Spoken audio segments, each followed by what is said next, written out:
welcome back to my channel. Today we're back to George Carlin's soft language. So before I get in this, just want to say please hit that subscribe button, hit thumbs up, trying to reach 500 subscribers. And yeah, let's get in this.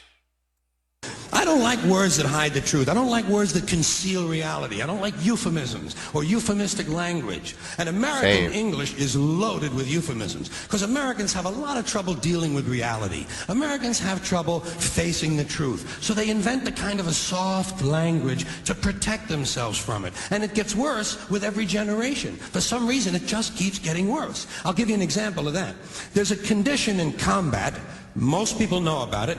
It's when a fighting person's nervous system has been stressed to its absolute peak and maximum, can't take any more input. The nervous system has either snapped or is about to snap. In the First World War, that condition was called shell shock. Yep. Simple, honest, direct language. 2 syllables. Shell shock. Almost sounds like the guns themselves. That was 70 years ago. That was 70 years ago. Wow. Shell shock in World War I. That's crazy. Sounds like the guns themselves. That was 70 years ago. Then a whole generation went by, and the Second World War came along, and the very same combat condition was called battle fatigue. What? 4 syllables now. Takes a little longer to say. Doesn't seem to hurt as much. Fatigue is a nicer word than shock. Shell shock. Battle fatigue. Okay. Battle fatigue?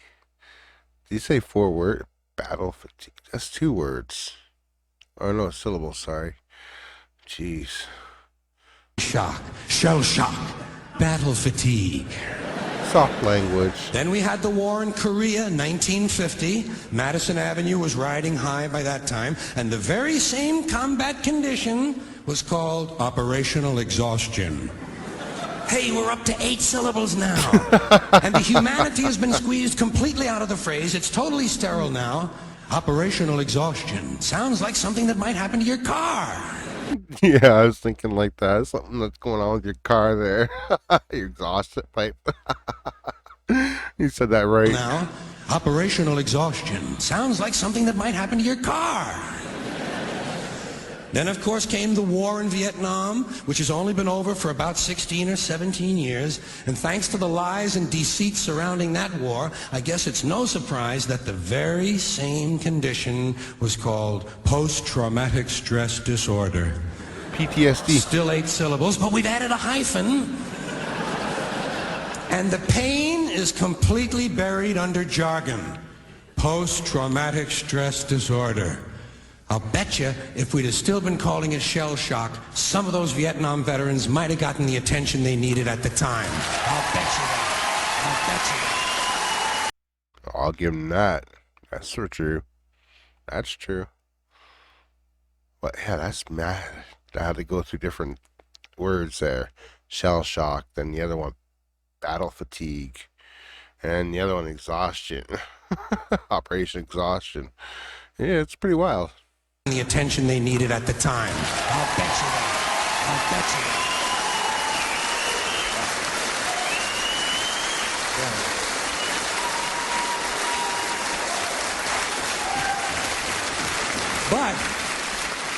But it didn't happen. And one of the reasons is because we were using that soft language. That language that takes the life out of life. And it is a function of time. It does keep getting worse. Give you another example. Sometime during my life, toilet paper became bathroom tissue. Wait, what? What? Yeah, why did he call it that? I call it toilet paper either way. TP, bathroom tissue, BT. During my life, toilet paper became bathroom tissue. Okay. I wasn't notified of this. Same here. I call it No toilet one asked paper. me if I agreed with it. It just happened. Toilet paper became bathroom tissue. Sneakers became running shoes. False teeth became dental appliances. Medicine became medication. Information became directory assistance. Wow, this guy's speaking the truth. He's a great philosopher. But yeah, that's crazy. Wow, just thinking about that. Medicine became medication. Right? Information became directory assistance. The dump became the landfill. Car crashes became automobile accidents. Partly cloudy became partly sunny. Yeah. Motels became motor lodges. House trailers became mobile homes. Used cars became previously owned transportation. Room service became guest room dining. And constipation became occasional irregularity.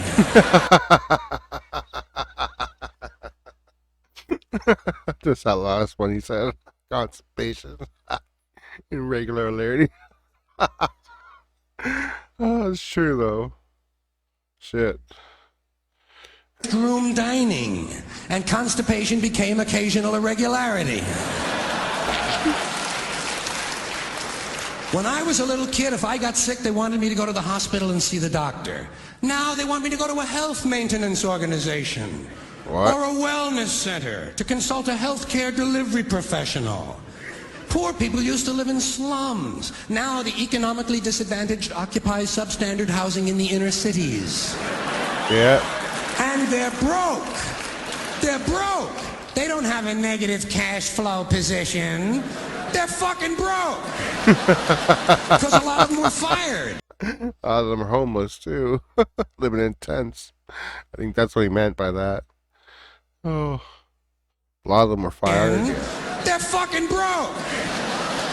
Because a lot of them were fired. You know, fired. Management wanted to curtail redundancies in the human resources area. So many people are no longer viable members of the workforce. Smug, greedy, well-fed white people have invented a language to conceal their sins. It's as simple as that. The CIA doesn't kill anybody anymore. They neutralize people. Or they depopulate the area. Yep. The government doesn't lie. It engages in disinformation. The Pentagon actually measures nuclear radiation in something they call sunshine units. Israeli murderers are called commandos. Are they? I guess. I don't know. Units. Israeli murderers are called commandos. Arab commandos are called terrorists. Contra killers are called freedom fighters. Well, if crime fighters fight crime and firefighters fight fire, what do freedom fighters fight? Right? They never mention that part of it to us, do they? Never mention that part of it. I don't mean to keep pausing, but copyright reasons also. But yeah, what the hell is freedom fighters called that? That got me confused. Do they? Never mention that part of it. Yeah.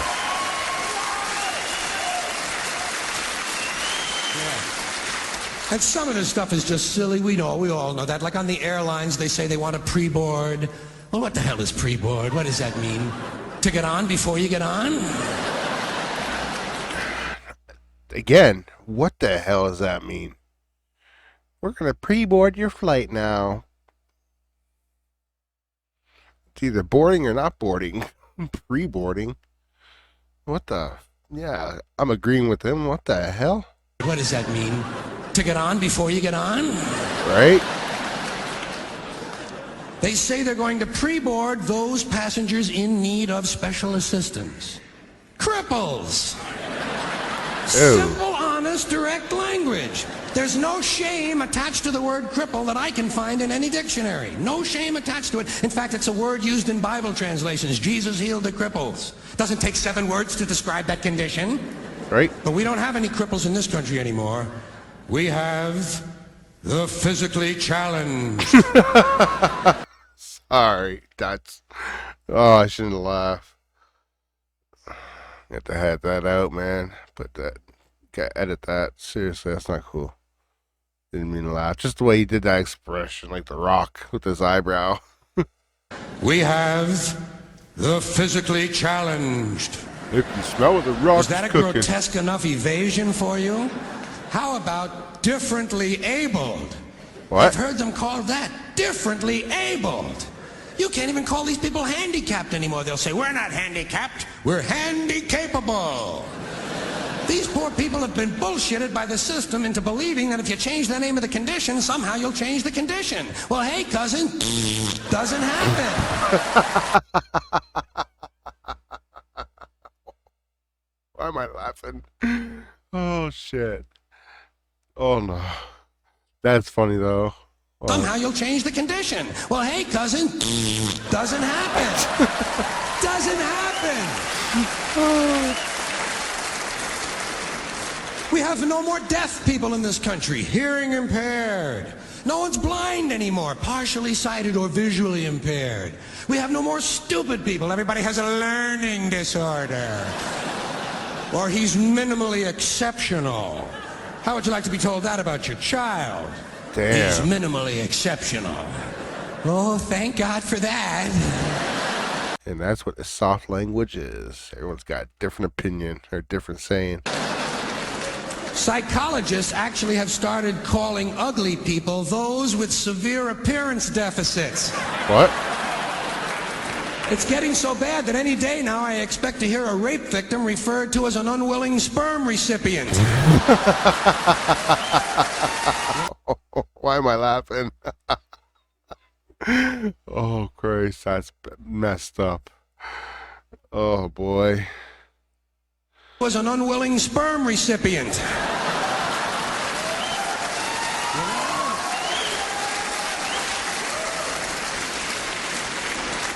And we have no more old people in this country. No more old people. We shipped them all away, and we brought in these senior citizens. Yeah. Isn't that a typically American 20th century phrase? Bloodless, lifeless. No pulse in one of them. A senior citizen. But I've accepted that one. I've come to terms with it. I know it's here to stay. We'll never get rid of it. That's what they're going to be called, so I'll relax on that. But the one I do resist, the one I keep resisting, is when they look at an old guy and they'll say, look at him, Dan. He's 90 years young. Imagine the fear of aging that reveals. To not even be able to use the word old to describe someone, to have to use an antonym. And fear of aging is natural. It's universal, isn't it? We all have that. No one wants... He's 90 years young. What? And fear of aging is natural. It's universal, isn't it? We all have that. No one wants to get old. No one wants to die. But we do. So we bullshit ourselves. I started bullshitting myself when I got to my 40s. As soon as I was in my 40s, I'd look in the mirror and I'd say, well, I guess I'm getting older. Older sounds a little better than old, doesn't it? Yeah. Sounds like it might even last a little longer. Bullshit, I'm getting old. And it's okay, because thanks to our fear of death in this country, I won't have to die. I'll pass away.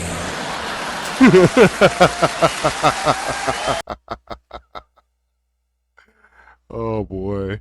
That is hilarious. Jeez. That's true. What the hell? You pass away. Pass away.